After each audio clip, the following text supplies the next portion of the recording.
We'll be taking questions That was a little patronizing.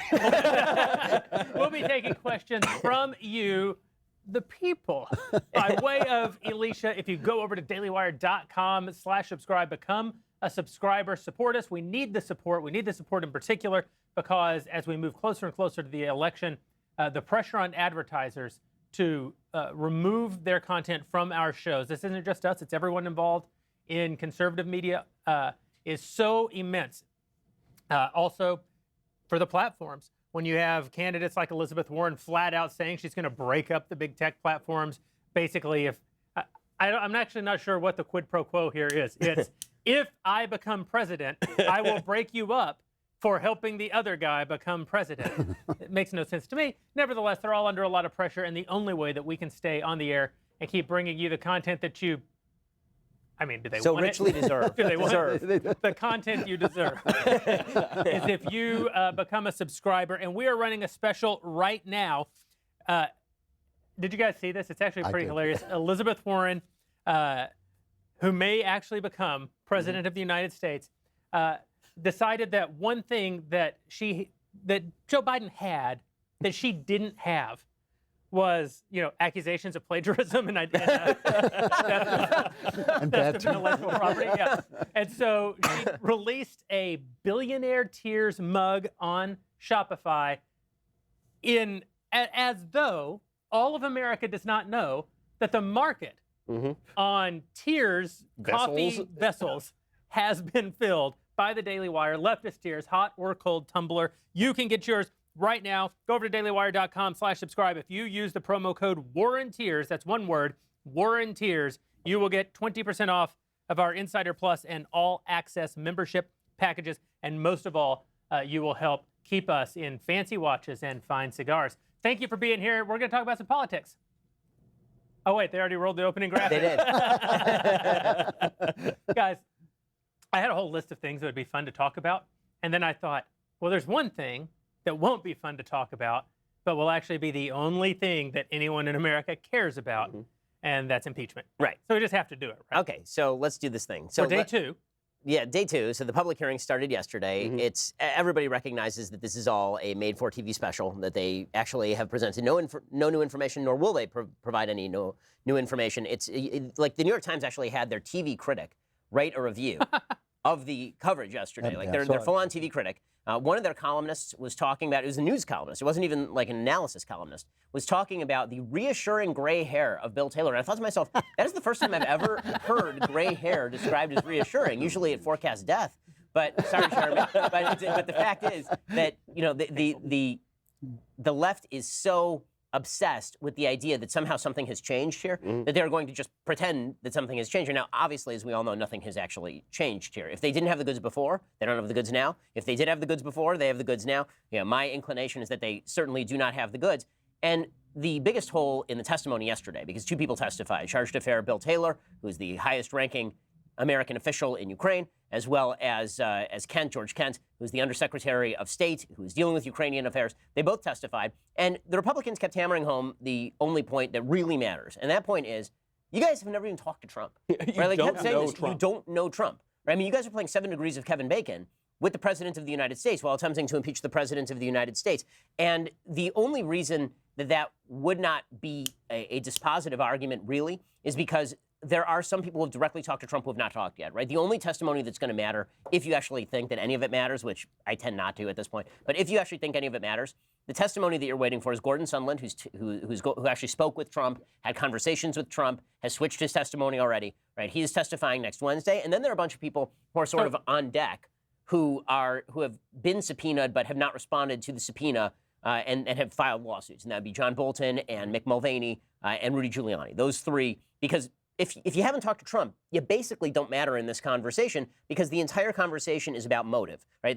I'm the only one who's been saying this for months. There's the whole group of people who've been saying, well, the call was absolutely perfect. Okay, it wasn't perfect. Can we just stop with this? It wasn't a perfect call because, come on, it wasn't like, that's not what Trump does. Okay, perfect is not in Trump's wheelhouse. He doesn't even aim at perfect. Right, that's right. It's just perfect as a description of everything that he thinks he does. But what is obviously the most plausible explanation of all of his behavior, and this is the case I've been making for a long time, is that when he says to Ukraine in that phone call that what he would like as a favor is investigations into Burisma and Biden, he would like investigations into CrowdStrike, he would like investigations into Ukrainian interference in the 2016 election, that he's just naming a bunch of crap that he thinks about Ukraine because people have been feeding him information about Ukraine, and this is the way the president's brain works. He basically has a bunch of note cards, and the note cards have 7 words on them each. And if you give him a topic, if you say global warming, then what comes out is destroy economy, Chinese hoax. And if you say to him, Ukraine, the first thing that comes out to him is interfered in the 2016 election, Burisma, Hillary Clinton, CrowdStrike, right? It's just whatever comes out of his head. And so it is quite plausible, I think it is, in fact, the most plausible explanation, that if he was thinking, I don't feel like giving aid to Ukraine, because who else is paying for this aid? Only we're paying for the aid. I'm not interested. Also, people keep saying Ukrainian corruption. Well, when I think of Ukrainian corruption, here are some things that I think about. Well, and then it just comes out. I think this is actually really important because I think we all agree. I can't speak for Michael and Drew. I think we all agree that if we had listened to the phone call between Donald Trump and the Ukrainian president, and he had said, we're going to help you out. The Europeans should be doing more, but first, we need a favor. I've been trying to get a hotel in downtown Kiev for like 22 years, and you guys are so corrupt that I can't get my permit. Could you get on the phone with my personal lawyer and my daughter and get that worked out for me? I think we would all agree, definitely an abuse of presidential power. I would be willing to call it an abuse of power. Definitely. Yes, I would. Definitely an abuse of presidential power. Now, he did say, I want a favor. He used that word, and he did say, talk to my personal attorney. And he did say, in the list of things that he rattles off, Joe Biden, something in which he has a personal vested interest. The mitigating factor is Donald Trump. The way that I see it, Donald Trump is not a guy with a grand strategy. He has some big ideas that he generally points himself toward: winning, sort of not losing, building big thing, not losing, an isolationist, generally an isolationist foreign policy. These are things that we know that he generally cares about and he generally still steers in the direction of. But electoral strategy, there were casting notices for Trump TV going out the night of the election. Donald Trump does not have, he's never, I think, in his 40 years of public life, demonstrated that kind of strategy. What he has demonstrated is that he spends a lot of time looking back with a sort of vindictive spirit. You say that he has, a reporter once reported that he had very small hands. Decades later, Donald Trump would still send that reporter signed photographs of his hands to demonstrate how perfectly large they are. If somebody insults him, he never lets go of the insult.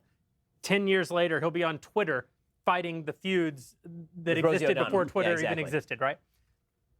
So, if Donald Trump believes that there was corruption, that corruption targeted him personally in 2016, that is something that's going to be very hard for Donald Trump to let go of. He's a dog with a bone when it comes to a vendetta.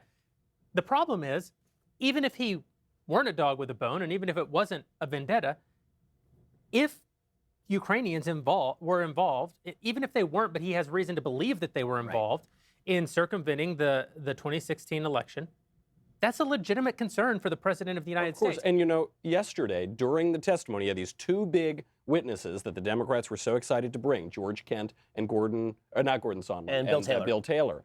And George Kent was asked, is it legitimate for the president of the United States, in regard to Ukraine policy, to ask them to investigate this sort of corruption? And George Kent said, absolutely it is. They asked Bill Taylor, do you have evidence of this quid pro quo? Do you have any firsthand account? He said, nope. I spoke to Gordon Sondland. He said, I got the quid pro quo wrong, and I don't have any firsthand evidence. It's that pretense. It's all this pretense, because the fancy people in suits and ties are going to go on TV, like they did on CBS News, and say, this was devastating testimony today. Anybody who watched saw it was devastating for Adam Schiff, not for Donald Trump. This is the thing that bothers me about this whole thing. At this point, I actually believe the left uses absurdity as a strategy. Because if you say, if I say, well, men and women are the same, and you say, well, wait, here's the science, we can have an argument about that. It may be a stupid thing to say, but at least we can have an argument about it. But if I say to you, a man menstruates, even talking about it elevates it beyond the level of stupidity they're at. I feel that way about this impeachment. I go on, I have to talk about it, it's the news. We all have to talk about it, it's the news. I feel that even talking about it is elevating it above its seriousness.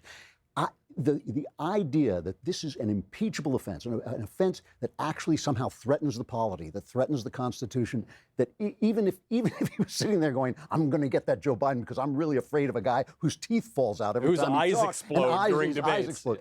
I just think this whole thing, they have been calling for impeachment since before he even won the election. They were talking about an insurance policy against him. They were talking about impeachment the minute it started. They came up, I mean, it is kind of like what Devin Nunes said. They come out with a strategy. It's Russian collusion. It's not Russian collusion. It's obstruction of justice. It's not obstruction of justice. It's Ukraine. You know, it's going to be his pant size. And then, well, it was his pant size with Stormy Daniels, which was in the middle. And then, as you say, they go on and they do this ridiculous stuff. And Norah O'Donnell, who has got to be one of the worst personalities on television, takes this fake action stance. Have you watched the way she does it? And she stands like this, and she says, "It was devastating. The walls are closing in. It's the end of the beginning. It's the beginning of the end. It's explosive." It's like, you know, and you go like, "What the hell?" She even said, if you're bored, you were just not paying attention. I thought, no, I actually know when I'm bored. And I don't need you to tell me how to feel. So I just feel like we have to talk about it. Obviously, it's the news. But I feel this thing is absurd. I feel it is completely staged. It's completely meaningless. That we know who Donald Trump is. We know he says these things. I don't agree with you guys. I don't agree with you guys about Trump. I think he's a smart guy with a strategy. But I used to think you were a smart guy. That ended right now. But he's a big mouth, and he says things, and he talks off the cuff. But this would actually be his best strategy, right? Would be for him to say, "Yeah, I'm a big mouth and I say things." Yeah. Right? I mean, like if he just said that, everybody would be like, "All right, Oh, yeah. fair, yeah, fair." I really feel like one of the things that he does is one of the critical sins that many presidents commit, which is overselling. And so you'll hear presidents say things like, right? No, but Trump is gifted at this, right? I mean, what you'll hear presidents say is, we're going to aim for 4% GDP growth, and then it comes in at like 3.6% GDP growth, and everybody's like, oh, well, he fell short of expectation. That was a really solid GDP growth, right? What if he just pitched 3%? Right? Why don't you undersell? This is actually, Clinton was very good at this. Clinton would actually undersell, and then if it slightly surpassed expectations, it was a huge win for him. Well, Trump, because he's constantly overselling, instead of him just saying, look, I say things, right? I'm on a phone call, I say things, I'm not corrupt. If he just said that, we'd all be like, all right. But instead, it was the perfect, most unbelievable phone. And now you've got Congress people who are in the unenviable position of having to explain why this phone call was perfect, as opposed to just saying what all the rest of us are saying, which is, yeah, dude says stuff, and he really didn't do anything wrong. This is like it's not great, but like this is part of the Trump peculiarity is that he does talk like a North Korean dictator, and it does cause his supporters to then have to either say things that are going to put them at odds with him, or say things that make them sound patently absurd. I actually thought that our friend Dennis Prager did a terrific job on his appearance on Bill Maher last week. Yeah. When Bill Maher brought up some of these things that President Trump has said, like I can't remember the quote, his glorious mind and all this. Yeah. And Prager was like, I mean, I don't know if he said that. Did he say that? Yeah, he said that. Well, of course that's silly. I thought, well, yeah, that is how you have to. Right. That is how you have to react to Donald Trump. Before we talk more about this, I mentioned at the top of the show that we need your subscriptions, and we do. DailyWire.com/subscribe. In fact, we're going to be taking questions from our members here in just a minute. But I also said that some of our advertisers abandon us, in particular in hard times. One of the advertisers who not only has never abandoned us, has never threatened to abandon us, and I dare say never will abandon us unless we just stop delivering for them, in which case that's not abandoning, that's doing business. Right. These guys have had our back since the day we met them, and they produce an unbelievable product, and that's our pals over at Bravo Company Manufacturing. Let us talk about the studly, gentle people over at Bravo Company. When the founders crafted the Constitution, the first thing they did was to make sacred the rights of the individual to share their ideas without limitation by government, which is the First Amendment. And then they crafted an even more important amendment, the Second Amendment, because without the Second Amendment, there ain't no First Amendment. And this is why I'm a gun owner. It's why everybody in this room is a gun owner. Owning a rifle is an awesome responsibility, and building rifles is no different. Started in a garage by a Marine veteran more than 2 decades ago, Bravo Company Manufacturing, BCM for short, builds a professional-grade product built to combat standards. Bravo Company Manufacturing is not a sporting arms company, which is great for me because I don't do sporting. All I really do is if somebody comes on my property trying to hurt my family, then I want to be able to shoot them. They design, engineer, and manufacture life-saving equipment, which is the stuff I care about. The people at BCM assume when a rifle leaves their shop that it'll be used in a life-or-death situation by a responsible citizen, a law enforcement officer, or a soldier overseas. To learn more about the awesome fellows and females. Over at Bravo Company Manufacturing, head on over to BravoCompanyMFG.com. You can discover more about their products, special offers, upcoming news. They are indeed studly, gentle people. That is BravoCompanyMFG.com. If you need more convincing, go check them out at YouTube. They make videos that are better than ours, frankly. YouTube.com/BravoCompanyUSA. Again, that's BravoCompanyMFG.com. Is it fellows and fellas? I know, that's what I was straining there for a second. I was like, what is the equivalent here? You're the linguist. It's And very gals, difficult because a fellas and fella gals. is also a guy. It's very they've anticipated transgenderism. Maybe Trump really is as smart as Andrew thinks. Well, I mean, with all of this said, none of this is going to have any major impact on Trump, No. which leads me to believe that the Democratic proclamations that they're going to try and move as fast on this thing as possible are just a lie. I don't think that's right. I think It's that the not in their Democrats interest to move quickly. right, exactly. I think that they're looking at this field and they're thinking, okay, what we need to do is avoid talking about these people. Because this field is just sheer effing garbage. I mean, and it is. It is garbage top to bottom. You've got Joe Biden, who is not even alive. He's not a living human being, right? They've dug up a corpse and they've called it Joe Biden and they wheel it around. And every so Joe often, Biden is the bottom at the top. every so often his jaw falls open and sound comes out, and that's Joe Biden's candidacy, and that guy's your front runner. Listen, and then 2 years from now, we're going to be sitting here doing this show, and Drew's going to say, I think you guys are wrong about Biden. he's very much alive. He might be alive. Yeah, exactly. He might be alive. And then you've got our good friend Elizabeth Warren. And Elizabeth Warren is, I mean, the more you see her, the more you dislike her. That's I mean, right. it's amazing because she started off and everybody's like, yeah, she's terrible. And then they're like, second look at Elizabeth Warren. And the media were obsessed with Elizabeth Warren. yeah. Every Yeah. plan, everything she said, it's genius, it's brilliant. She went to Harvard Law and she was a professor. Sure, she earned it by proclaiming that she was a Native American, but she's a professor. And by the way, don't believe all the hype when they say, oh, well, Harvard Law never looked at that. Really? Then why was she putting it on her application? Okay, Why was Harvard putting out press releases about it? That's correct. right. I mean, it's all nonsense. But it was all just glowing media coverage. And then people get a load of her, and they're like, oh my God, she is awful. And this war on billionaires thing, by the way, like they say that, oh, this plays because the vast majority of the American people are for the wealth tax. Right, because anytime you say to somebody, how would you like if we just took somebody richer's money from them and then gave it to you? How do you think that's going to pull? I mean, obviously that's going to pull generally well, but Dan Henninger in the Journal wrote a really interesting piece where he said she may have actually destroyed the left because Bernie Sanders is smart enough to never say what anything's going to cost or what he's actually going to do, where she did put out a detailed plan of her health plan, and everybody looked at it, even the left looked at it. and they laughed at it. Uh-oh. Well, it's laughable good. because she literally just falsified the numbers. I mean, she claimed that she was going to take a plan that by every estimate costs over $30 trillion over 10 years and make it cost $20 trillion over 10 years. She was going to double count all of the taxation that she had already declared was going for other purposes. She was going to triple the wealth tax, not 2%, but 6%. By the way, can we talk for a second about this wealth tax nonsense? Because people do not understand what a wealth tax is. They do not. They think that this is just an increase in the income tax. They think this is bullshit, okay? Like, pardon the language, but it's bullshit, okay? Wealth tax is one of the worst ideas ever created by the human mind, okay? It's basically the equivalent of an estate tax. So when you die, the government, because they're terrible, they decide that they're going to step over your corpse, pry open your safe, take all the money you've already paid taxes on, and then steal it from you so that you can't give it to your children, which was, of course, was the entire purpose of you earning money over the course of your lifetime. The estate tax is patently evil. Okay, so now, but it's not just they pry open the safe. They then assess the value of every piece of property that you own, including your business interests and your stocks. And then they take 40% of that if you haven't been smart enough to get a living trust. Folks, go check out a living trust at LegalZoom.com today. right. Make it happen right now. Do not give that money to the damned federal government. But you know what's especially stupid about this wealth tax is she says she's only going to go after the billionaires. It's a familiar storyline. There are about 621 billionaires in the United States. Their combined wealth, not their income, their wealth, the money that they have, is a little over $3 trillion. And I'm actually being generous here with my estimates. If you took every single penny they had, you took the shirt off their back, you left them destitute, you would not pay a tiny fraction of this plan, which is it 20 trillion? Is it 30 trillion? The whole plan is 52 trillion. You pay for 1 year worth of her plan. Or less than 1 year. Right. What do you do then? But to get back to the details of what a wealth tax is so people understand how evil a wealth tax is, a wealth tax requires the government and you to assess the value of everything that you own every single year and then take a percentage off the top of that. So when she says 2% of your wealth, okay, let's take an example. We have a business here at Daily Wire. The business earns money. We have to assess the value of the business. We have to add up the leftist tears tumblers, the grapes, the lights, the cameras, And I'll tell you who this. I'll Just tell the you who this. leftist tears something. I'll tell you who this Priceless. absolutely Priceless.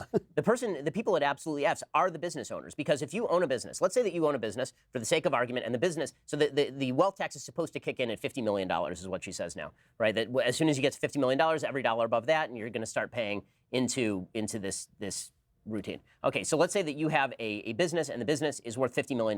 But what that actually means is that the business is being valued by 3 times its gross, basically. So let's say that the business makes $17 million this year, and you, being a good boss, you're only paying yourself $500,000. Right? All the rest of it goes to expenses, all of the rest goes to costs, all of the rest goes to employees. So you're paying yourself $500,000, and it's a $17 million a year business. But it's valued at $50 million because it's using 3 times gross to value the business. That means that your net worth, you make $500,000 a year. But it means that you will be paying 2% of $50 million. You'll be paying $1 million in taxes on an income of $500,000 a year. Ben, it's even worse than that. It means, because it's not like that money even is sitting in the bank. You're not paying yourself $500,000 and then it leaving just sits there. $20 This million is right. in the bank. This is right. What this means is you will have to liquidate assets in order to pay the tax. Correct. People think of these Silicon Valley billionaires, right? I read a story 2 years ago about Mark Zuckerberg, founder of Facebook, worth something at the time, something like $70 billion. I don't know what he's worth today. At the time, he's worth something like like 120 billion or something. Yeah, $1 billion. And he had put in, because he has to file this with the SEC and with his board, he had put in that he wanted to liquidate $1 billion worth of his interest in Facebook. Silicon Valley went into a panic. And at the time, it was the most money that any Silicon Valley tech founder had ever tried to convert into cash out of their business. Stock prices start to dive because they think, well, if the founder and CEO is selling his stock, we must need to get out as well. And then the whole net worth, not only of him, but of people with mutual funds, people with 401ks, everybody invested in the market starts to collapse. What that means is, if we started a broom company and we invented the best broom anybody's ever had, and we manufacture them and we sell our brooms, and promo code Shapiro, we sell a ton of them. And then we sell our broom company to Hillary Clinton, probably. Hillary Clinton. Yeah, if I had to guess. The only person who could afford it. Right? We sell it to Hillary Clinton for $3 billion. And by the time you pay all your taxes, you pay out all your employees, you pay all your legal costs. Let's say we clear, there's $1 billion left in Jeremy Boring's account. I doubt that I have much less money than plenty of guys who are on paper worth $20 billion. This is right, because Mark Zuckerberg's fortune is in his stock. Jeff Bezos' fortune is in his stock. Now, don't get me wrong, they have access to all kinds of wealth through the company, money that they pay themselves in salary. They're doing great. But a guy who sells a company for $3 billion probably has more cash on hand than these billionaires. And the reason that matters is stock, because but that stock is also invested in other companies which are hiring people to do work. That's right. And when you have to liquidate, you have to you bring the stock whole value of the stock market down. But fewer people are going to get hired. Fewer people's retirements are going to come through. But the short way of saying this, which is just true, is the left no longer understands why business is there except to fund their plans. They have absolutely no clue about the value of work, about the dignity of work, about the dignity of building stuff, about the magic of inventing stuff. Or how the economy grows, right? I mean, there was a study today. What makes it beautiful? I mean, this is what makes this country so great, is people building things, like just building things out of nothing, sitting in their garage and building billion-dollar companies. This is an amazing thing. And they just think it's there to fund their plans. I actually want to say something about this before we take questions. There's a kind of ethics that most people never have to contemplate, but as a business owner, you have to contemplate this kind of ethics. It's the ethics of business. When is it moral to fire someone? When is it immoral not to fire someone? What do you do with profits in your company? How do you invest and diversify? Hold on a second. I don't know. Let's take the questions. Let's go on to questions. But these are actually ethical questions. They affect people's lives. There's right and wrong answers, and it can be a little bit challenging to navigate some of those waters. One of the things that bothers me as a business owner is when I hear people who've never contemplated the ethics of business condemn business people as unethical. Did you know that 58% of working Americans, I just learned this today, say that they would trust a stranger more than their boss? This is offensive. Patently absurd. Patently absurd. It's offensive because your boss absolutely trusts you. Otherwise, they wouldn't have hired you and put you in a position to advance or harm their interests. Right. So they're putting their trust in you, and the majority of their workers don't trust them in return. And the reason is because people like Bernie Sanders and people like Elizabeth Warren constantly say the CEO class is against you. The CEO class employs you. Right. Yeah. They say the billionaires are stealing from you. The billionaires have created so much wealth that global poverty, not just America, global poverty is at an all-time low. If you have a job in America today, you have an entrepreneur to thank. Mm-hmm.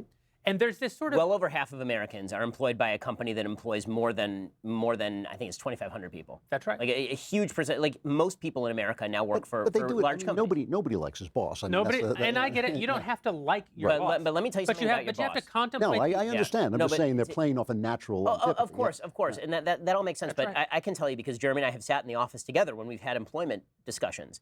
We lose sleep over employment Of course you discussions. do. Of course. I mean, you know how many times I've said I want to fire him, and Jeremy has defended I know, we've wrestled his you to the employment. ground. Yeah. I mean, but the fact is, but it is true that the vast majority of people who employ people are the kinds of people, really, who are straining not to fire people. Especially small business owners, but this is true for large business owners also. You think that they are desperate to lay off tens of thousands of people? You think that they because I can tell you something right now. If Mark Zuckerberg wanted to liquidate all of his wealth right now, there are a lot of people in this country who would lose their jobs. That's right. And he'd walk away a very wealthy man. So he could do that, but he's not going to do that. Okay, and that's true of all of these billionaires. And I just want to go back though to the fact that this is what life is. It's guys like you who have an idea, you build something. It's guys like me write a book. People creating things, making things, even if they make it by their daily labor. You make something, and these people make nothing. That's right. And I want to say on the ethical piece, yes, it is everybody dislikes their boss, and that's the price of doing business.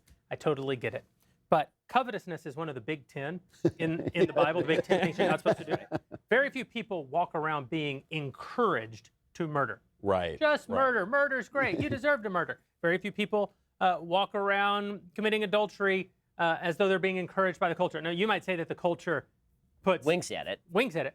But the culture isn't going, cheat on your wife. Cheating on your wife is great. I cheat on my wife. You should cheat on your wife. Covetousness, on the other hand, there is an entire political movement in this country dedicated to telling you that you deserve what you did not create, that you deserve what you did not earn. Winston Churchill called socialism the gospel of envy. That's not just a cute line. Right. It's a keen also, insight. The most important political line of the last 20 years is one that people tend to ignore, and it's when Barack Obama was specifically asked whether if he increased marginal tax rates and it lowered economic growth and led to lower employment, whether he would still do it. And he said yes, for purposes of fairness. Yep. That's right. So that is pure and simple. I hate rich people. I hate rich and rich people need to be taken. Now he's a very rich person, so obviously. I want to say this. There's an attitude among the working class that is offensive and is wrong. And if you're an employee in a company, you should evaluate this. Not because there's a great line in The Edge with Anthony Hopkins. Yeah, and great movie. Alec Baldwin. David Mamet. Yeah, written by our friend David Mamet, where Anthony Hopkins says to Baldwin, "Never feel sorry for a man with a jet." And that's fair. You don't have to feel sorry for your boss. That's not my point. But you should reflect on your own attitudes and your own biases. You see a similar attitude, I don't like it, with the sort of women's power movement, where it's like if guys wore a shirt that says, I can do whatever I want, you can't tell me nothing, that'd be bad, but women can kind of encourage each other in that.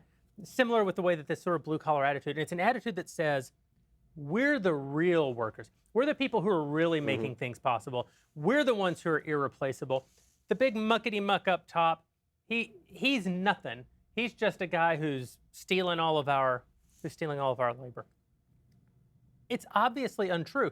This doesn't mean that there isn't dignity in what you do. There is. If you work hard, do your best, and deliver, no matter where you are on the hierarchy of employment, you're doing something that has an amazing value. You're doing something for which you should be proud. And you're doing something that makes the world work for every other productive member of society. It is also true that if Warren Buffett owns a railroad, and on that railroad there are 100,000 people working on the train, and there are 10,000 people in middle management managing the people on the train, and above that there are 1,000 people who are executives over the middle management, and they're involved in strategy, and above that there's Warren Buffett, who has to make decisions every single day, life and death decisions about how to make that succeed, make a profit so that all those other people can get paid, or lose a profit, all those people lose their jobs, and all of the 401ks that are invested in that company lose their retirements. The further you go up that pyramid, the more irreplaceable the work of the person gets. But you know, this is why when you're at the bottom of that and you retire, the company goes on.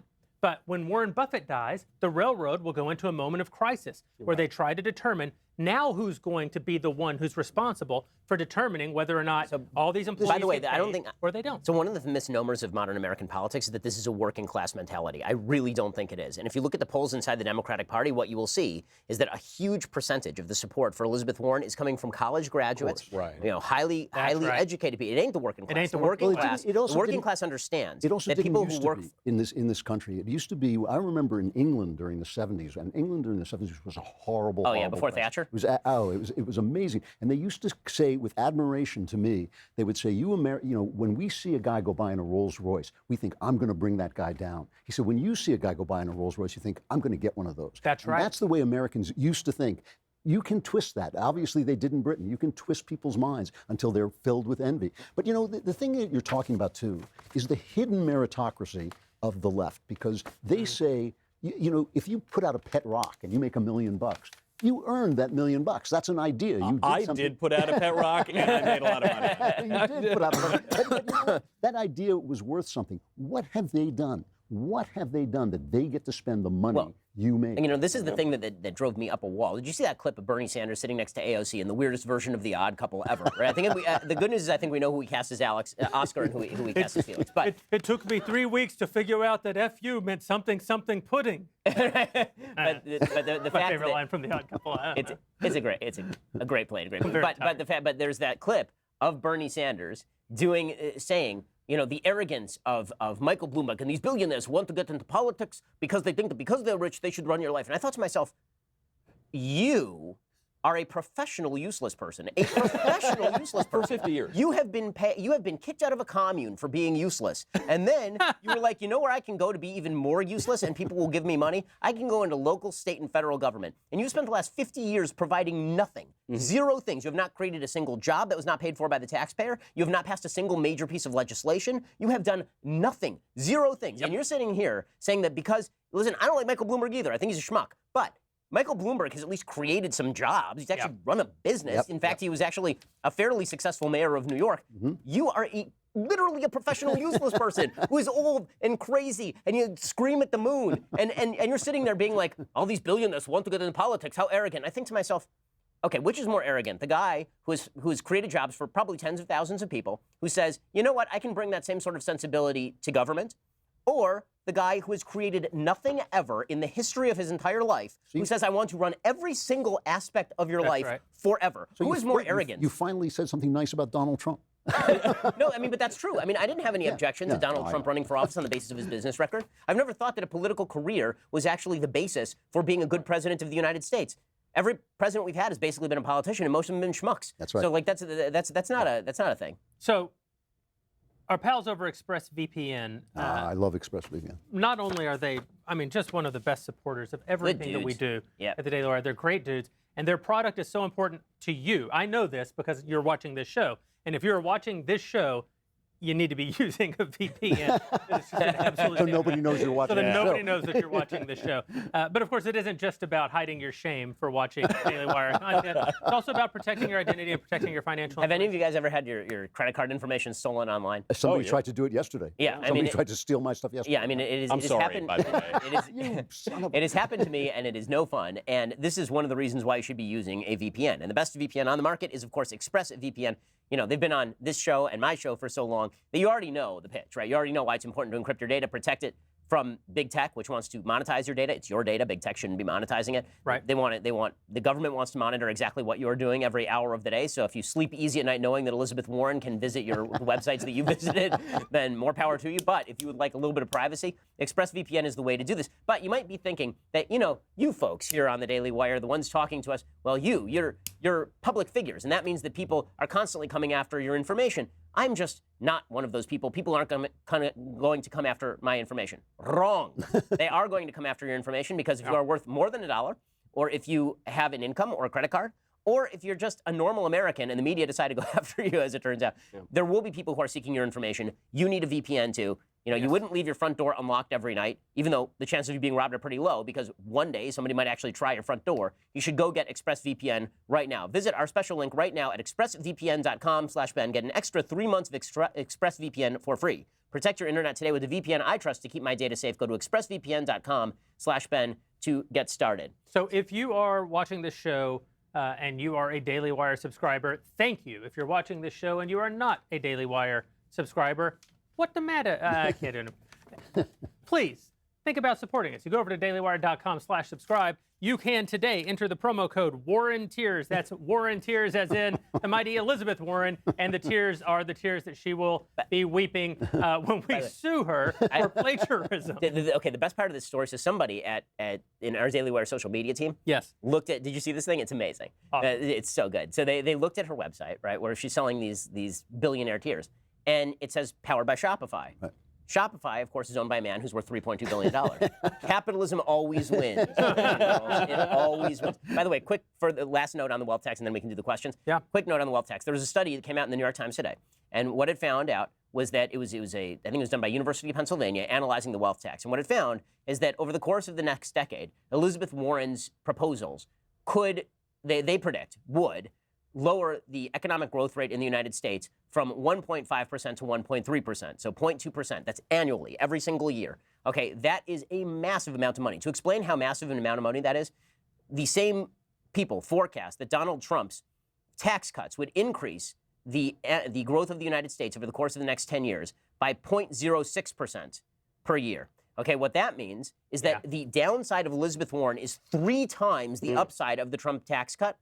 Okay, and that is if you use the rosiest estimates, if you actually believe that she's going to be able to seize this wealth and people aren't going to simply move, which is what happened in France. 40,000 millionaires moved out of France, which is why every country that's ever tried this garbage wealth tax, which, by the way, is also unconstitutional under Article 1, Section 9 of the Constitution, it's never going to happen, but she's a bad person. She's a bad person because she's making it part of the narrative. Of course it's not going to happen.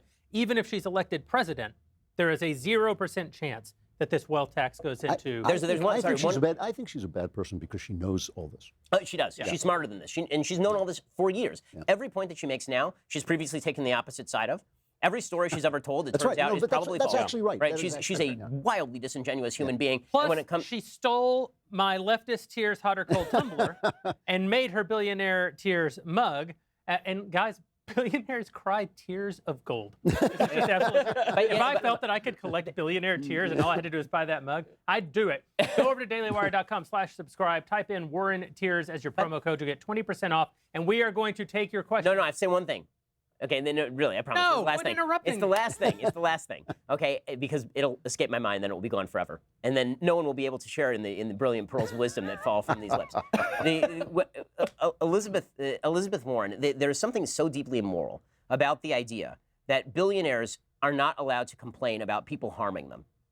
Right, really, that is an immoral proposition. Of course it is. It's an immoral proposition. I mean, her basic suggestion is that if somebody sees a billionaire on the street and punches them and beats the living crap out of them, that because they're a billionaire, that's okay. Yeah. I mean, she is a Danton, Robespierre, French revolutionary character. I mean, that is the kind of language that she uses. Yeah. And what she neglects to mention is that she's worth $12 million. She'll be one of the first people on the guillotine. Actually believed what he was saying. This is the thing. And he was also all right, I want to hear from our Daily Wire subscribers. They keep us on the air. So, Alicia, are you with us? Yep, and I gotta say, if I were Catholic, I'd be going to confessional tomorrow because I'm pretty envious of a Pocahontas carving that somehow made it into the studio before I did. I hadn't noticed. I know what you're talking about. I don't know what she's talking about. She's in a different room. Maybe. Something we can't see. Still in the broom closet, but a crazy lying leftist gets to be in there. Okay. We can make $3 billion off that broom closet. As Jeremy the God King said, of course, lowercase g, lowercase k. For all of our subscribers watching at home, if you want to ask the guys some questions, just head on over to dailywire.com, navigate to the show's page at the top, click on Backstage, and then type your questions into the chat box next to the video. Our fantastic producers and I will be culling through those questions and toss them to the guys. And remember that only subscribers get to ask the questions. So if you're not one, you can become one tonight to get those questions in and apparently get a leftist tears tumbler before Elizabeth Warren becomes president and bans them. And so our first question comes from a subscriber who wants to know, on the topic of immigration, how do we as Americans assimilate to our own culture and values before we can assimilate immigrants to do the same? Thanks for all the work that you guys do. Andrew. I don't actually understand. I think that the basic idea is that Americans don't understand our own values, so how can we hope to assimilate immigrants to our values? I think that that is the great lie of illegal immigration and of unfettered immigration, is the idea that we can let people in without causing them to be us. This is the whole thing. If you want to come to this country, you have to be able and willing to leave behind the assumptions and practices of your culture and adopt the assumptions and practices of our culture. And the advantage is the assumptions and practices of our culture are written down. They're written down in the Constitution. They're written down in the Declaration. You cannot come over here and say, yeah, I want to come over here, but I don't want to ascribe to this people are equal stuff, or people should be free stuff. I come from a country, I want you to be more like my country. I hear this in taxi cabs in New York all the time, by the way. People say, I don't like this liberty the driver will say to me, I don't like this liberty very much. I'll say, go to LaGuardia, go to JFK, you can fly right the hell out of here. There's no problem. What taxis are you taking, man? This is actually true, that what the left wants is not just unfettered immigration, it's unfettered immigration without assimilation, and you can't have it. And I think that this has become a huge problem in discussing this, because when you say, well, what country do you come from? Well, I come from Saudi Arabia. And are you willing to leave behind the idea that women are chattel? Well, no, I'm not. Get the hell out. I mean, this is something, we have values here. We have them. We're not like Europe. We have them written down. It's not based on race. I don't care where it came from. It's not based on race. It's not based on the color of your skin. It's based on desire. Do you want to be one of us? And I think that this is something we have to argue for. We can, the problem that we have on the right is we do have these guys, the alt-right guys that you've been taking on brilliantly, by the way. You've been taking on these alt-right guys who are racist. They're haters, and we have nothing to do with them. I want nothing to do with them. I don't want to be associated with them. But to say that you have to ascribe to the non-racist, pro-liberty, equality ideals that made this country what it is, of course that's true. And you can't do that if we don't know who you are. And so the old immigration was so well regulated, was so, people were asked questions, people were given medical tests to see if they had diseases that they were going to spread. This idea that we can just open our borders and that makes us welcoming and compassionate is nonsense. And by the way, the virulence of this idea that immigration should be race-based, which is an ugly, ugly idea, the virulence of that idea, I was thinking about this the other day, like, why is that cropping up now? And I will say that I think that the left has a heavy hand of blame here, because I think that the left has spent years claiming that there is going to be a demographic change in the country and that the demographics of the country are destiny, right? They keep saying this. They wrote books about this. They would say, well, there will come a day when there's a non-white majority in America, and that inevitably means that there will be a change in the politics. And I thought to myself, well, that is pure unbridled racism. You are now saying that because there are more Hispanics in the country, then therefore that means that necessarily there will be more leftists in the country. And then you're saying, I want to bring in millions more illegal immigrants across the border and then give them amnesty. So what do you think people are going to think? Right? I mean, the people who are reacting with racism are not doing any better. They're doing it just as badly.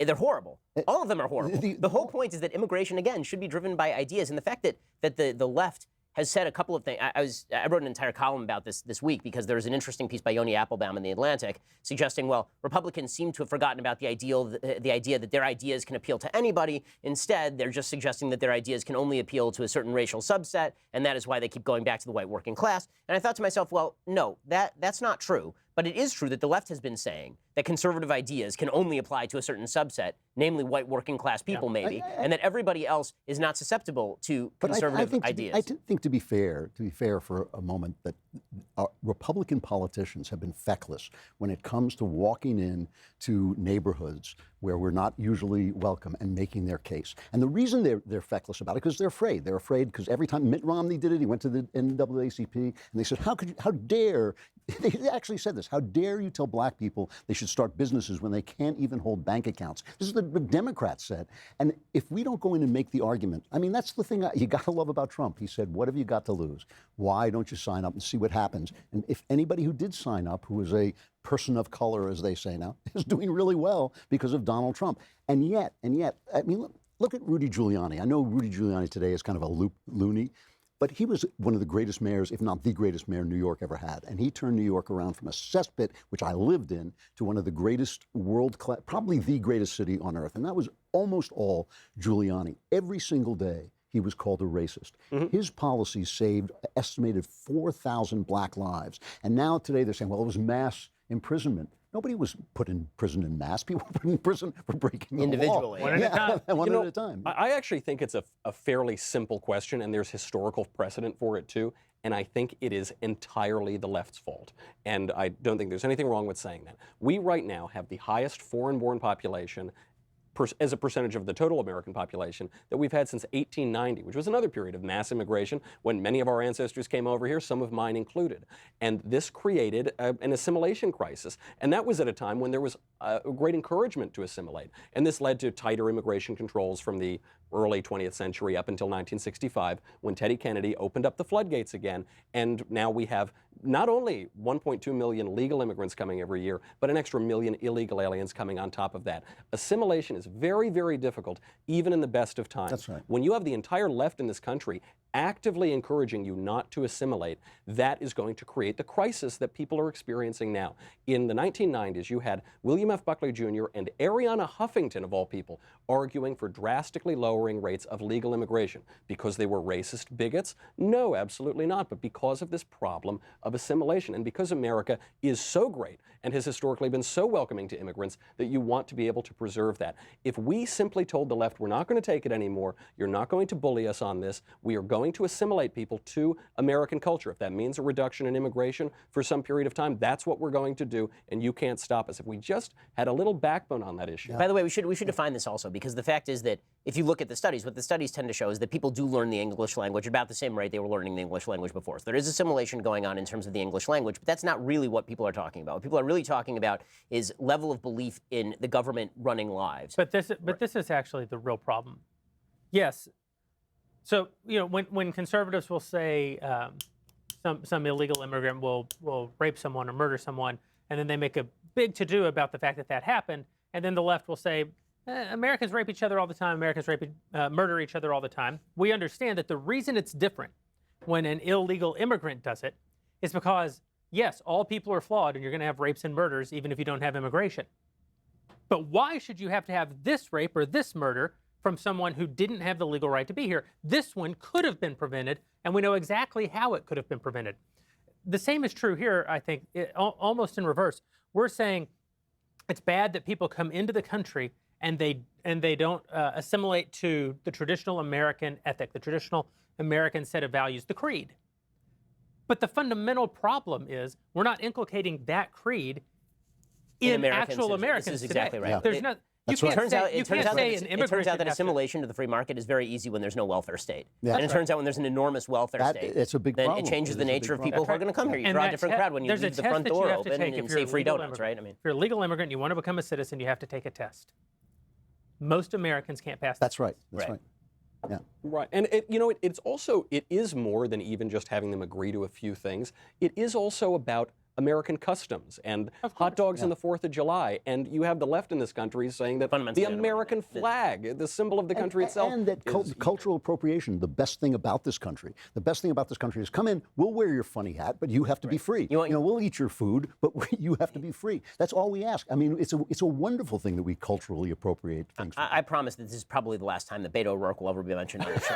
Beto or anywhere. Right, exactly. But this all comes down to the image. You want to know what the immigration problem is right now in America. It is the image of Beto O'Rourke standing in front of new immigrants to the United States and talking about how America is indubitably racist and will continue to be racist forever, and why America is terrible. And always that's was. That's the whole thing. Well, that's the whole thing. They openly say this. This is the thing. Sometimes I listen to myself and I think you sound like a conspiracy theorist, except they actually come out and say this, that America was never great. America was founded on racism. All these things which are literally untrue. Also, they're only for people who've never lived outside the country. I lived outside the country 7 years. This is the least racist country. It's not. There's studies to prove this. Second, I mean, if you want numbers to prove it, there are numbers to prove it. There was a Swedish study that investigated how many Americans versus other countries were willing and interested in living in a neighbor who did not share their race. America came in at the top of the list. Of course. Ask somebody in France that question. Ask somebody in Japan that question. It's as though America doesn't exist in the world and is just like this weird island bubble, and that you get to pick on every flaw in America without reference to the fact that anything else has ever existed on planet Earth. It's insane. Anytime they use the word American something, it's always a lie because they'll say American racism. You think, is that different than other racism? Yeah, there's less of it. That's the difference. I also think that it's funny that like people take arbitrary moments in history that aren't connected to practical human experience, and they make that the moment when something really, really, really, really mattered. So we've been fighting with the racist anti-Semites on the alt-right a little bit over the last few weeks, and they all want to focus on this event surrounding the USS Liberty, which was an American naval vessel that was bombed by the Israelis in the 60s. When Ben was giving a speech last night, people were in the comments going, "We need reparations for the USS Liberty," and I thought, we got them. We didn't get them. Literally, Israel signed a check. Literally Israel signed a check. But nevertheless, I always think you're going back to the 1960s to make an argument which, even if you're right about the event, and I don't think you are, even if you're right, your argument is that 50 years ago, Israel pursued its interest, which did not align with an American interest. To Michael Knowles' point, go back 150 years before that, and the British burned the White House. This is how you know. But this is how it is with the slavery argument too. Like, America abolishes slavery in 1865. The British Empire abolished slavery in the 1840s. So somehow now, 150 years later, the fundamental distinction between a good country and a bad country is a 20-year gap in time, a century and a half before. Otherwise, we'd be talking about how Britain has a well, obviously, they obviously don't care about that. Brazil didn't outlaw slavery until 1880. Yeah. But why does nobody talk about the original sin of Great Britain, the slavery baked into the DNA of Great Britain? Right, because Britain was the first country to get rid of it. And the United States was acting very quickly from the founding to actually limit the importation of slaves. This is why, the ignorance because of Great history Britain to got rid of declare- it 20 years before America got rid of it, and America had to fight its bloodiest war in order to do it. I'm just saying that it's an absurdity to suggest that we're guilty of it and the British are somehow free of the guilt. This is why I detest the press and why I support Trump 100% in his war on the press. We live in LA, right? The other day, I was with my wife at Umami Burger, and while she was talking, I was pretending to listen to what she said. I was looking around. I can only say that because You've been I'm married long to the enough, most exactly. patient All person right. on earth. Yeah, exactly. No, I'm looking around At this point, she's too old. You both are too old for you guys to get divorced and upgrade. I mean, it's like too late. Yeah. I'm looking around the room, and there's Muslim people, there's Jewish people. I mean, openly, wearing yarmulkes, and black people and white people, gay people and straight people. It's L.A., right? Everybody's there, and everybody's getting along fine. Wait, in fact, there's some people there. Yeah, well, I was there. Mommy Burger? And everybody's sitting there getting along fine, and it's the press that gives a bullhorn to these people. It's so true. I remember I was sitting. Makes us hate each other. I had this exact experience. I was sitting with David Mamet, and we were having lunch, and it was in a restaurant in Santa Monica. And I'm just dropping his name because he's very famous and an excellent writer. And you haven't had, and most of the people in our audience have not had lunch with David Mamet. So I've had lunch with David. Hold on, Mamet. you're telling me who did you have lunch with? It rhymes with David Mamet. In any case, David Mamet and I were sitting together, and it was me and David Mamet. And David Mamet was talking, and as we looked around the restaurant, everybody looked at the fact that David Mamet was sitting there with me. As we looked around this restaurant, it's in the middle of Santa Monica, close to Westwood Boulevard. It's gorgeous outside. It's beautiful. Everybody is sitting there in the middle of lunchtime, taking a long lunch. It's 1:30 in the afternoon. We're sitting there. And David Mamet's writer, so it doesn't matter if David Mamet has one. And everybody is drinking these $100 bottles of wine at the low end, right? And I just looked around and I thought, if I pulled this room right now and I said, how close are we to a civil war? 95% of the people in this room would say we are this close to a civil war. Right. And I just thought to myself, but they can't be bothered to, get up from their drinks to actually think about this for 5 seconds, because the fact is they're enjoying their lives. Their lives are pretty good. These things are good in this country, and except on TV. I actually think the reason that they're throwing all of this antipathy on the country and discouraging assimilation and everything about America is awful, from Thomas Jefferson to the flag, is because of this line. You always hear this. Slavery is the original sin of America. It's not the original sin of all these other countries, it's just of America. That isn't true. Original sin is the original sin of America. And you got to look in the mirror to understand that fact, and the left doesn't do it. No, so, Elisha, we're going to hear from some more of our Daily Wire members. All right, next question from a subscriber. They want to know, what are your thoughts on the lawsuit that's being brought against Remington by members of the Sandy Hook families? So my understanding is that the Supreme Court wrongly turned down a case that was to adjudicate the immunity of firearms manufacturers to lawsuits that were designed to go after firearms manufacturers. So typically, there's a couple of categories of products liability. Here, I put on the legal hat for a second. So in products liability, there's manufacturer liability. So you manufacture a gun and it's defective and it blows up in somebody's hand, you can be sued for that. There is also There's also a form of basically advertising liability in which you misadvertise a product, you say that it can do something and it can't do something, and now you're liable for that. There has never been a category of products liability in which a product is created, it fulfills what it is supposed to do, it is advertised for what it is supposed to do. It does not malfunction, but somebody bad used the product in a bad way, and therefore the manufacturer of the product It'd be like if is you guilty. sued Gillette because somebody slit someone else's Yeah. throat. Correct. with a razor. Exactly. Correct. So the problem was that there were a bunch of these lawsuits that were being filed. And as anybody knows about the American tort system, all you have to do is get 7 people on a friendly jury, and you can rip money away from. And it's very easy in these particular cases because you get a shooting victim who's obviously very sympathetic and should be very sympathetic,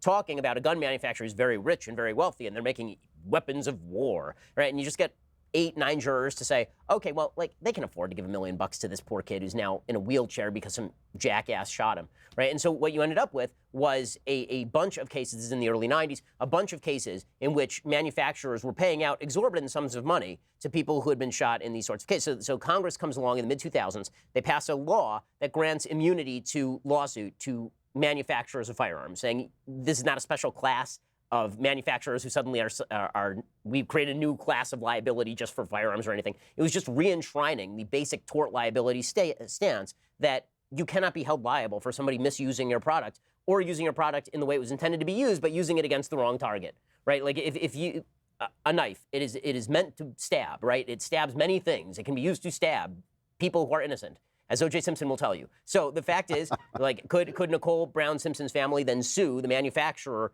of the knife, Cutco. Right, Cutco, for any of this? And the answer, of course, is no. So this goes to the Supreme Court. The Supreme Court turns down the case and has basically reopened the liability into gun manufacturers, and the left is celebrating because they feel like, okay, now we're going to launch a bunch of lawsuits against these gun manufacturers in an attempt to put them out of business. You've already seen some of the gun manufacturers starting to carve off different portions of their company and bifurcate the company to prevent liability from spilling over into every area of the company. So they will create an advertising liability, basically a separate advertising company for Remington, because the lawsuits are generally based on you advertised this gun widely, and then somebody who's bad saw the advertisement and then bought the gun. So they're trying to carve this up. But look, all this really is about an anti-gun agenda. It is not really about a pro-victim agenda any more than it would be a pro-victim agenda to allow a liability class against a knife manufacturer. That's the legal breakdown. Alicia, let's hear from one more subscriber. All right, a Cuban-American subscriber wants to let y'all know that he plans on voting for Donald Trump. And what can Trump and the Republican Party do in order to gain more of the Hispanic vote, which he thinks will be decisive in following elections? Well, Michael Knowles, you once played a Cuban in an independent film. That's true. I think you're the most qualified. That's true. I've always enjoyed Cuban people and Cuban products, as a matter of fact. There is, actually, this gets into the immigration question, because one argument that you could always use against the bigot people is you point out that when they say that all of the Hispanic votes to the left, that isn't true of Cuban immigrants. Why? Because they've just left this horrific totalitarian communist regime, and so they come here. But over generations, the share of Cuban Americans who vote for Republicans diminishes throughout the generations. This is true if you look at all millennials, if you look at all Gen Z, if you look at any number of different That's races. probably true of Russian expatriates as well. Exactly. Who are That's refugees from the Who Soviet no longer remember. They don't remember, because that has been lost.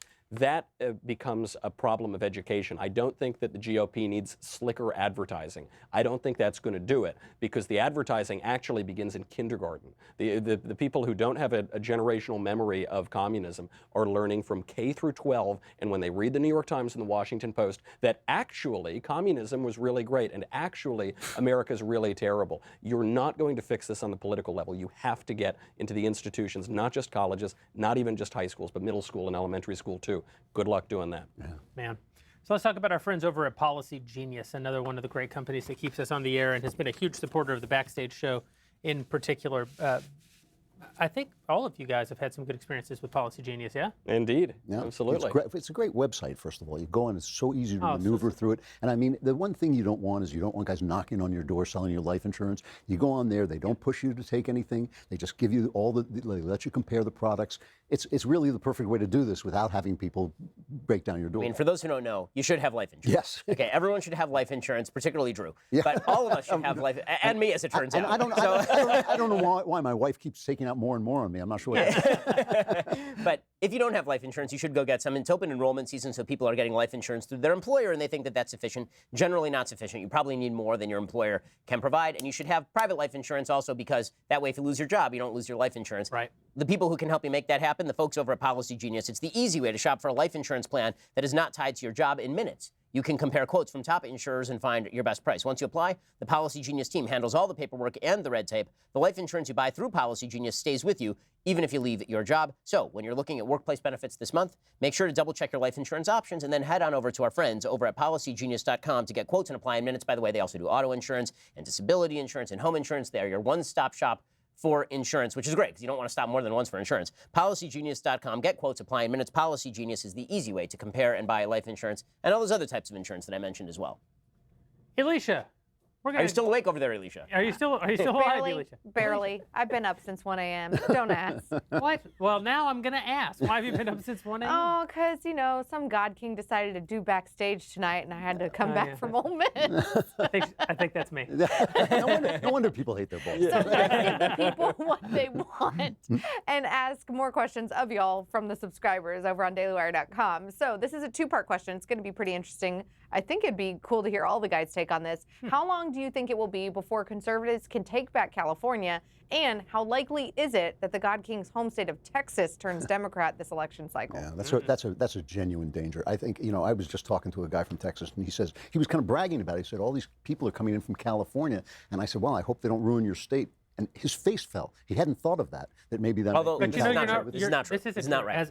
As a bona fide Texan, Yes. I will tell you that You are. during the last election when Ted Cruz was running against, I hate to name it again, but we never This would. is the most press Beto has gotten in like weeks, right? He might He's off actually- eating like Utah, the dirt in Utah, and here we are talking about It'd it. be funny if he surged to like 2% in the Democratic poll. without Just to go ripping on it, exactly. When our friend Ted Cruz was running against Beto O'Rourke for Senate in the last election, they took a look at the polls after. It turns out there's a huge swing in Texas from the last election that had happened in terms of moving left, right? Moving from deep red to dangerously purple.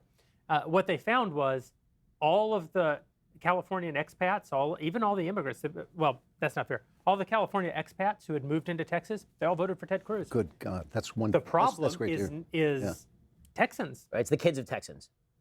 That's right. The young people.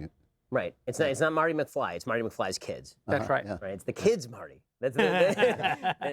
Something's got to be done about that. I mean, it really is. It's a generational thing, and that's right. the real danger in Texas. Honestly, I think that Texas, it'll be very difficult for Democrats to win Texas in this election cycle, specifically because they're going to nominate somebody nuts. And Texas is still heavy Trump territory. He's lost some in the polls. I find it very, very unlikely. It may that actually Trump- be that the best thing happening in Texas right now is the Californians keep moving there. Because the Californians who are leaving California, by and large, are the Californians who are trying to flee. Yeah, there's a the whole ones who study would done. go to There's a whole Texas. study done about like people who are in California who want to leave, and it's entirely red state Californians. This is the thing I would like to ask. I have seen twice in my life, which has now gone on, I don't know, 150, 160 years. I have seen, interminable. Yeah, it's gone on. I have seen twice things that you thought would never turn around, that turned around. One was I was in New York in the 70s, which, my God, I mean, you really could not go outside at night without taking your life in your hands. I mean, you had to worry. Right, Death Witch was a documentary. Right, and Giuliani turned that town around, as I said before. I also saw the Carter years, the Jimmy Carter years, when this country was, they called it the time when the West tried to commit suicide. Right. When he was thrown out, all it took was Ronald Reagan to come in, and he turned it around. What I want to know is how long are people in California going to put up with the homeless in their streets, crapping on their sidewalks? And God knows, I have a heart for the homeless. I really do. It's not about that, but it's not compassionate to leave people out in the streets. It's not compassionate to leave people untreated for mental illness and drug abuse. This is not compassion. How long are people going to stand for that and not think, you know what I might do? I might vote for the other party, because Republicans have abandoned this state. They're starting now at grassroots to move back to say, can we rebuild this party? I've been talking to people who are doing it, but it's a long, slow process. I think it's a And how losing long are proposition, though, because always? I mean, because yeah. we are so rich now. People have never been richer in this country than they are today. That means they've never had more geographic mobility. And the fundamental truth goes back to the problem in Texas is the problem in the hope for Texas is the problem in California. Everybody who's trying to build a new Republican Party in the state of California is having to fight against the fact that every Republican is moving out of going California. away. Well, so I actually am not as hopeless about California as I was even maybe a couple of years ago, and that is because California has turned into a shithole. I mean, it really has. Like, it's a third world country. So lest Donald Trump be condemned for using that word about places that are not the United States. I've lived my entire life in California, and with the exception of when I was in law school. Every single moment of my life has been in California. I love this state. I don't have any plans to move from this state. The place is turning horrible. It's a horribly governed state. It's amazing. It's unbelievable. Yeah. And so I have been urging, I can't tell you how many politicians, people who have run for governor in these races, I've said to them over and over, most recently Neil Kashkari, I remember saying this to repeatedly, why are you not running on crime and quality of life issues? Yes. Why? Why? Right? Even Arnold Schwarzenegger didn't. When he ran in 2000 against Gray Davis in the runoff, it was basically just, well, you know, he's a friendly guy who likes education. Remember, his big issue was education. You can't run on education as a Republican and win, even on school vouchers. That's usually not like a huge win. Sometimes it's a little bit of a value add, like it was for Ron DeSantis in Florida, where he won like 100,000 black votes. He wouldn't have won without school choice. But when it comes to the bread and butter issues in California, you can't run on something where the easy answer from the other side is throw money at it, right, which is education. What you should be running on is the fact that the DA in San Francisco says he is not going to prosecute people pissing and shitting on the streets. Well, it's not just that I'm very tired, so I'm cursing more. It's not just that he said it when he got elected. The shift we've seen is it was formerly maladministration. Now they are running on legalizing public urination. Running on it. Right. Okay, and this city, LA, I mean, I've lived here my entire life. I remember when this was a pretty clean city. It was cool. Okay, and that is not again, for those who don't understand English, that is not any commentary on ethnicity or race. I mean, like, physically clean. There is trash everywhere. There's a homeless person living on every bench. Like, literally, you can go down Ventura Boulevard, and every single bench, go down Sunset, every single bench will have a homeless person on it. You go by any freeway underpass, any one of them, and you will find a homeless encampment there. And you'll find open needles in suburban areas. But why? How are Republicans not running on this? The homeless actually burned down Brentwood a year ago. Yeah, they did. They burned the richest community in LA. By the way, the wildfires have been linked to. There have been several wildfires linked to the homeless issue. Is it pure virtue signaling that people will tolerate this at all? I mean, why San Francisco? I lived in San Francisco, one of the most beautiful cities on Earth, on the planet. It is now a hellhole. It really is. It just is absolutely disgusting. Why isn't somebody saying, you know what I'm going to do? I'm going to vote for different people. Because the left has shamed people, particularly people of because California has bifurcated so strongly that it's basically people who are extremely wealthy living in Beverly Hills, living off of Sunset Boulevard, or people who are living in the downtown LA underpasses. Another way to put it is you have Maxine Waters and Maxine Waters' constituents. That's the divide. I mean, you want to talk about income inequality? Income inequality is a thing here in Los Angeles, and it is in San Francisco as well. And so it's very easy for politicians to demagogue this thing by basically saying, well, you know what, you can buy, like, this is actually the pitch. The pitch is, there's this vast underclass that has been created by all of our regulation, but it's really created by you, the rich people. And you know how you can keep that vast underclass from coming after you? You can buy them off. You can buy them off by us leaving them alone. I mean, like, really, do you think that the folks in San Jose have to deal with the homeless in their neighborhood? They don't. Yeah, right? Or in Silicon Valley. Brentwood, or Silicon Valley, it's all the nicest areas. They don't care, right? For them, it's a way of saying, look how compassionate I am. I'm not criminalizing poverty. No one's talking about criminalizing poverty. It is a criminal act to live on a public street. It is a criminal act to crap in public. It is a criminal act to solicit or engage in sex in public areas. Right. The DA in San Francisco says none of these are criminal acts anymore. How in the world? Like, I think, frankly, that if Adam Carolla ran for governor of the state of California on this platform, I think he would win. The key to framing this is how they say, you people are anti-poverty. Well, I mean, I guess I am anti-poverty, but they say you're anti-poor. I would like people. less poverty, yes. Right. They'll say you're criminalizing poverty and you're somehow a sort of bigot for this anyway. The lie of this, the lie that they push, is that it's compassionate to let people live on the street.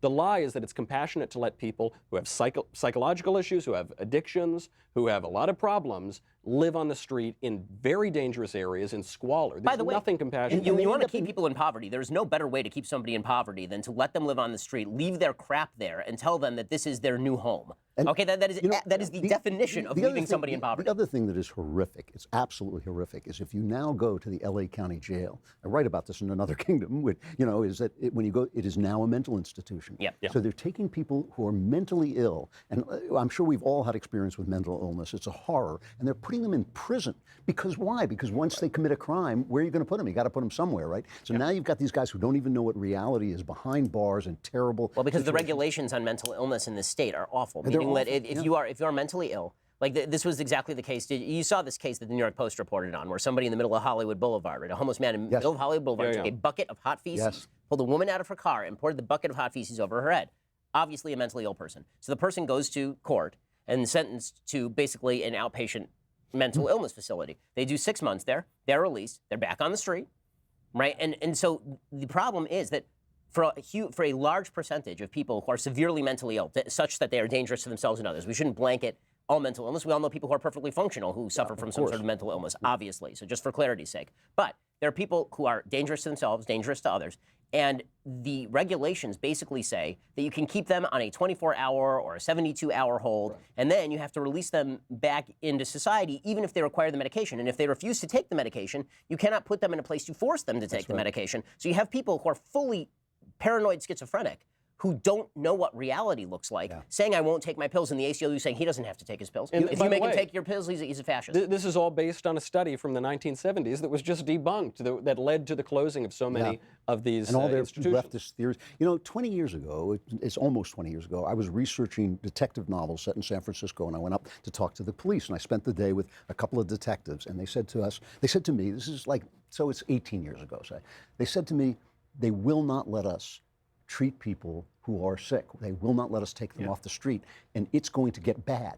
This is 18 years, and of course the police always know what's going to happen because they're dealing with the detritus of the things that we create, the higher-ups create. I mean, this and is it's one terrible of the, to watch this stuff. If you had a Republican in this state who ran on two propositions, you don't get to live on the street, and we are going to add additional funds for the actual building of mental institutions and check and change the regulations to allow for involuntary commitment of people who are actively dangerous to themselves or others, they'd win the governorship. Well, speaking of the horrors of mental illness, if you're enjoying this program and you would like to keep this conversation going. That's the worst segue ever. That was pretty spectacular. Accurate. I liked it.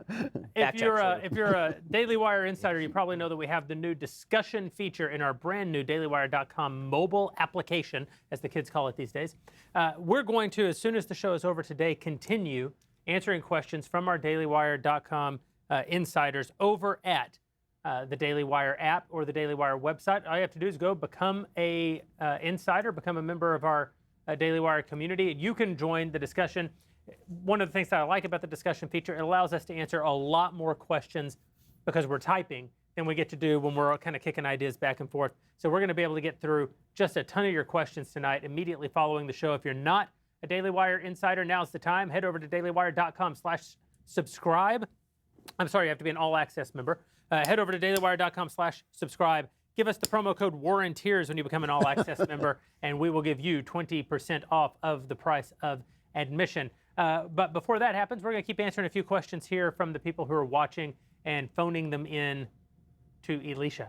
All right, next question wants to know about Trump impeachment. She says that she doesn't think Trump will likely be impeached, but in that unlikely event, would Mike Pence automatically become the Republican nominee in 2020? And do you think that Pence has what it takes to win the presidency? Well, first, I think that our beloved subscriber is wrong. I think Donald Trump will certainly be impeached. But not removed. But it's a bit of a technicality because I think what she really means is that he won't be convicted in the Senate and removed from office. Impeachment happens in the House, and it's a political process. They have the numbers. I think that they're boxed in by their own electoral, by their own rhetoric going into the 2020 election. I don't think the Democrats have any choice but to impeach Donald Trump, and they will do. Will he be convicted in the Senate and removed from office? Of course, that's not going to happen unless they actually do find that breaking smoking gun finally discovered. Explosive. Something, just a little historical point that people don't know, because we've had much more impeachment in recent years. No president in American history has ever been impeached, convicted in the Senate, and removed from office. It's never happened. Even Andrew Johnson. Andrew Johnson was acquitted in the Senate. I didn't remember that. And no one's ever been impeached in his first term because they just figure you can go to the electorate, but the Democrats can't do that. Well, Donald Trump's they're about to bunch of and listen, they'll probably go on. He'll put up on his wall. First impeachment ever in the first term. Greatest impeachment. Greatest He impeachment. probably will. It was the greatest. There'll be pictures of it. Yeah, it was the best impeachment. Everybody said so. But if they actually find that missing phone call of Donald Trump asking Vladimir Putin to build hotels for him all around the world while giving all of his political opponents polonium poisoning, then yes, Mike Pence would automatically become the next president of the United States. He'd be sworn in, but even before even before there was an official swearing-in ceremony, he would in the same way that the president becomes the president-elect, he would be the de facto acting president. Then they'd have a swearing-in ceremony. But do you think he could win the next term? I think was the question. Do you think he could win again? No, I think the question was, would he automatically? No, then it was would he win? And the answer is no, because then under the circumstance where Trump is actually convicted and removed from office, the evidence would have to be so overwhelming that it would completely damn the Republicans. And everybody who voted for Trump, the Republican electorate would feel like their own senators had betrayed them in removing him from office. It would be a total What do you think the odds are of Trump dumping Pence for Nikki Haley? Zero. Zero? A chance, yeah. I don't think that's what Haley's doing. I don't think it is either, but I wonder. I think it's like 3%. I tend to agree. I think it's overwhelming. I actually think it's a little higher than that, but I don't think it's going to happen. Yeah. Alicia, what else you got for us? I think I might know the answer to this, but it'll be interesting to get everyone's opinion. Our next subscriber wants to know, which current Democratic candidate is your least favorite and why? Oh, there's so many to choose from. There's so many to choose I think from. we each have to give an answer to that. Andrew, start with you. Well, I have to say that even though Bernie Sanders actually gets stars for me for being sincere, to be a sincere communist is not actually a good thing. And this guy, not only has he done nothing his entire life, but he has ascribed loyally to a policy that has failed again and again in front of him, and he has not changed at all. I mean, he's visited Cuba, he's visited the Soviet Union. He sang, I was joking on my show that he sang this, he went to the Soviet Union and sang, "This land is your land, this land is my land, and so is Poland." And because I think there is something, it's not evil, it's something fundamentally wrong, and maybe wicked is the right word, to keep being attached to a philosophy that has done so much terrible damage in this world. And he's not a socialist, he's a communist. Of course. And he has basically shown loyalty to communist regimes in every country where they've arisen. And it doesn't matter to him that the people die. He's obviously living in a theoretical universe. I think there's something wrong with the guy. And so, by the way, the proof of your contention is that he's endorsed by Linda Sarsour and Ilhan, right? There you go. There you go. And He's the wrongest. I think that he is the worst as an actual real-life human being in the world. Michael. Pete Buttigieg is my least favorite. I can't stand him. He is such an obvious jerk. At least Bernie Sanders is honest about what he believes. Yeah. Elizabeth Warren is not honest about many things, but she's always been a left-winger, at least, you could say, not nearly as radical as she is now. Julian Castro is hilarious in his radicalism. I get a huge kick out of his candidacy. Yeah. Only Pete Buttigieg blows in the wind. So one day he's the moderate candidate trying to get Biden's votes. The next day he's this radical trying to get the Bernie votes. And he's so incredibly judgmental. He's so incredibly moralizing. The Pastor Pete crap is unbelievable. His whole candidacy is about telling Christians that they're not really Christians and telling, Tell me more, Captain Abortion on Demand. Exactly. It's so outrageous and disingenuous. He drives me up a wall. Okay, I have to because it's true. Elizabeth Warren is the worst. Okay, Elizabeth Warren. Also, I have a personal stake in Elizabeth Warren being the worst, meaning she's the only one of these candidates I've ever actually met. You just don't right? like I met, when I was having lunch in Santa Monica with Elizabeth Warren, but I actually have met Elizabeth Warren. And there was a point in time where Elizabeth Warren was an actual interesting human being. Like back in 2004 when she was recruiting for Harvard Law School, it was right after she'd written The Two-Income Trap. And obviously, she was a committed leftist. I mean, there was no question she was a committed leftist. The only conversation I ever had with her, she started ripping on Rush Limbaugh, like, right away. But she had some kind of interesting ideas. She was in favor of school choice at that point. If there's one thing that I can't stand, I think the vast majority of Americans cannot stand, you've cited Sanders' sincerity as both an asset and as a detriment. She is the least sincere candidate in this race, and it is not close, because she does not believe a single thing that she is saying right now. Every story that she has ever told, apparently, is a shading of the truth at best, from I'm the first lactating mother to sit for the New Jersey bar, which is obvious nonsense, to I was fired for being pregnant, which is also apparently nonsense, to I'm a Native American because I have high cheekbones and I write a recipe that I crib from like Harper's Bazaar for Pow Wow Chow, to I am now in favor of getting rid of, I hate charter schools, they need to go, they need to be abolished. She was for school choice 5 seconds ago, right? I love free markets, but billionaires should not exist, right? Billionaires' tears, I will drink them. She's so utterly dishonest, and the cynicism of somebody who's not even, you can't even blame her embrace of immoral positions on stupidity.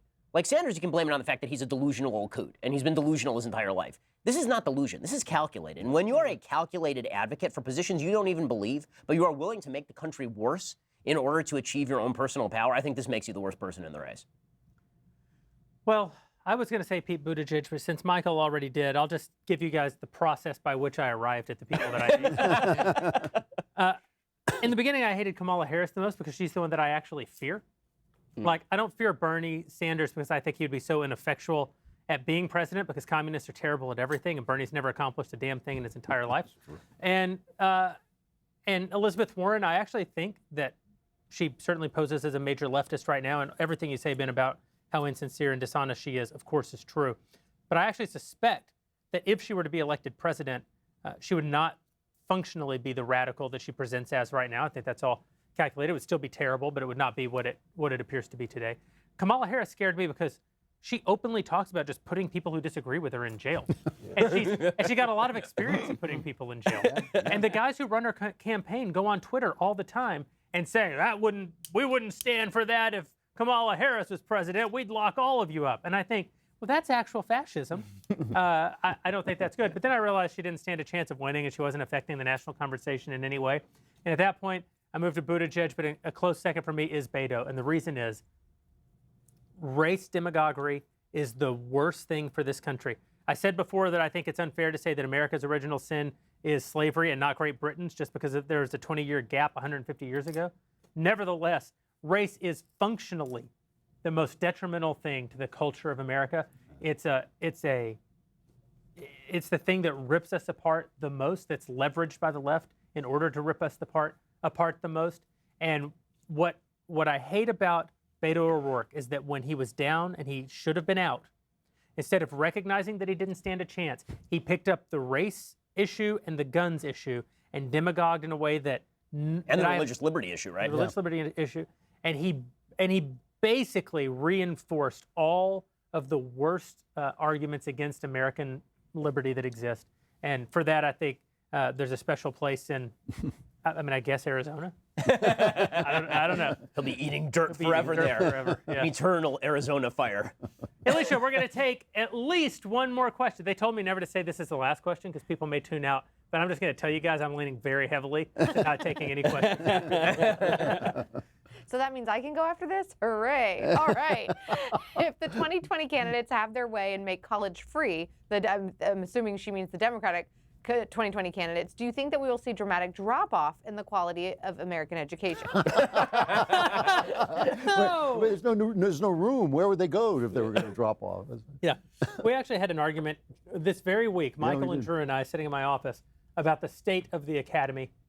And the argument was, we think it's terrible, and you think it's really, really, really terrible. No, it wasn't even that. We all think it's terrible. Yeah. I think that it's irredeemable, and that we need to raise the institution and start over. I think that it's an 18th century model trying to be applied to 21st century reality at best anyway. I don't think it can get much worse. I think if you're a conservative parent, if your child was speaking 6 languages by the time that they were 7, if your child in elementary school was asking you how to pronounce words in Shakespeare, that's me. You're talking to me. That is your kid. Yeah. Then you probably need to send them to an elite university. Similarly, if your kid has a knack for the law, if your kid wants to be a doctor, if your kid wants to be an engineer, you probably got to send them to college. I would think about, in the latter case, not sending them to get a liberal arts education, but just to be a bachelor's of science. Anybody else, if you're a conservative and you send your child to college, I think you are willfully naive about the reality of what it is. It is a Soviet-style re-education camp. They intend and they succeed at re-educating your child away from every value you tried to instill in them, and you pay them for the pleasure. They don't want to make it free because it will help your kids get a job from a billionaire, an evil billionaire. They want it to be free so that they can brainwash every one of our children, and we should oppose it. We shouldn't send our kids to it. It can't get much worse. It's pretty freaking bad. If you're still watching, go over to dailywire.com. Become an all-access subscriber. War in Tears is the promo code to get 20% off. We're going to keep the discussion happening over on our new discussion app on the website and on the dailywire.com app. But before we go, there is one thing that I think we have to talk about very briefly. We're going to spend a few minutes on this, and that is our friends Adam Carolla and our friend Dennis Prager are in the process right now, as we speak today, of releasing their fantastic documentary, No Safe Spaces. It's in limited release today. I think Ben and Michael and Drew were able to go to the premiere this week. I'm not welcome on red carpets, so I wasn't able to be there, but I have seen the film. It's absolutely fantastic. A huge piece of the film tracks Ben's arrival at Berkeley to the $600,000 worth of police protection that he needed at the heart of free speech in America, Berkeley University. It's a fantastic film. I want to get all of your opinions, but I do want to say, if you're watching this, you're in Southern California, I know it's playing in Burbank this weekend. That's not the only place. You should check the listings. If it's playing near you, I'll say this is an important film. It's a fantastic film, produced by our friend Owen Brennan and directed by our friend Justin Folk, who's a genuine talent. I hate to say it. Almost everything we do, we stole from Justin several years ago. And the only way that films like this get made is if we're able to convince high net worth individuals and distributors that there is an audience for it. So if you want to listen, it's not an act of charity. It's a great film. You'll learn an awful lot from it. You'll see the reality of how bad things are on our campus. In fact, if you're one of those conservative parents thinking, how bad can the schools, go watch No Safe Spaces so that you'll know just how absurd the question already is. But while it's not an act of charity, it is an act of Good. Support. It's an act of support to reach out to the talented people who do try to make this content to get our values out into the entertainment marketplace.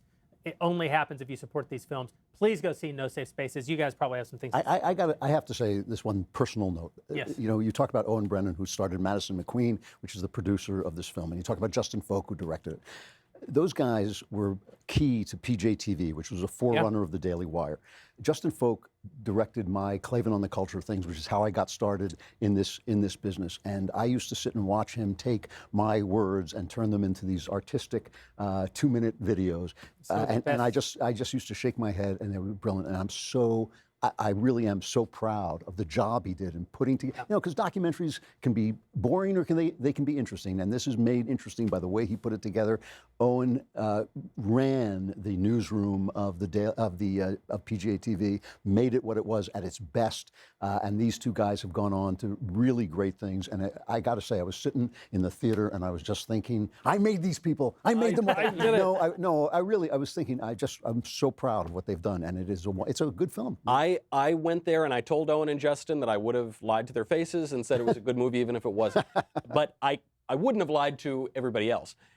I was really impressed, even in the kind of content that, look, I go to these college campuses. I've been attacked on these college campuses. I've seen it. I didn't think there was anything new I could see in this movie.